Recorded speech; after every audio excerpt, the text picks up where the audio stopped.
Item ಯಾವುದೇ ಇರಲಿ try ಮಾಡಿ ಆಚಿ ಚಿಕನ್ ಮಸಾಲಾ. ಆಚಿ ಚಿಕನ್ ಮಸಾಲಾ. ನಮ್ಮಲ್ಲಿ ಗೆದ್ದವರೆಲ್ಲ ಮಂತ್ರಿಯಾಗಲು ಅರ್ಹರು ಅಂದ್ರೆ ಕಾಂಗ್ರೆಸ್ನಲ್ಲಿ ಗೆದ್ದವರು ಮಂತ್ರಿಗಳಾಗಲು ಅರ್ಹರು ಅನ್ನುವಂಥ ವಿಚಾರವನ್ನ ಗೃಹ ಸಚಿವ ಡಾಕ್ಟರ್ ಜಿ ಪರಮೇಶ್ವರ್ ಹೇಳಿದ್ದಾರೆ.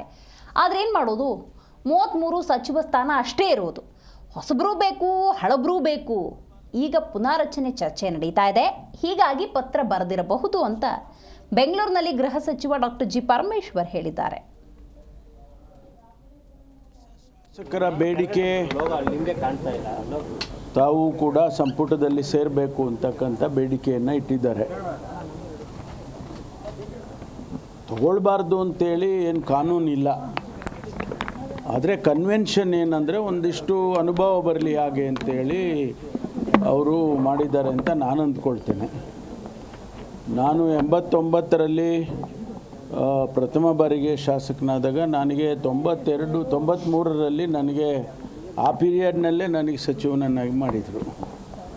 ಹಾಗಂತ ಅವಕಾಶವನ್ನು ಕೊಡೋದಿದ್ದರೆ ಯಾರೂ ಕೊಡಬಾರ್ದು ಅಂತ ಹೇಳೋದಿಲ್ಲ.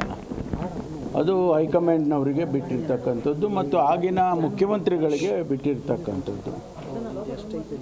ಅದು ಕನ್ವಿನ್ಸ್ ಮಾಡಿ ಮುಖ್ಯಮಂತ್ರಿಗಳಾದವರು ಇಂಥವರು ಹೊಸದಾಗಿ ಆದರೂ ಕೂಡ ಅವರಿಗೆ ಬೇರೆ ಬೇರೆ ರೀತಿಯಲ್ಲಿ ಅನುಭವ ಇದೆ, ಅವರನ್ನು ತಗೊಳ್ಬೋದು ಅಂದರೆ ಅವರೇನು ಬೇಡ ಅಂತ ಹೇಳಲಿಕ್ಕೂ ಹೋಗೋದಿಲ್ಲ ಅಂತ ಅಂದ್ಕೊಳ್ತೀನಿ. ಅದರಿಂದ ಅವರ ಬೇಡಿಕೆ ಏನು ಅವ್ರು ಕೇಳ್ಕೊಂಡಿದ್ದಾರೆ ಅದು ಸರಿಯಾಗೇ ಇದೆ. ಹೊಸದಾಗಿ ನಾವು ಶಾಸಕರಾದ ಕ್ಷಣಕ್ಕೆ ನಮ್ಗೆ ಅವಕಾಶ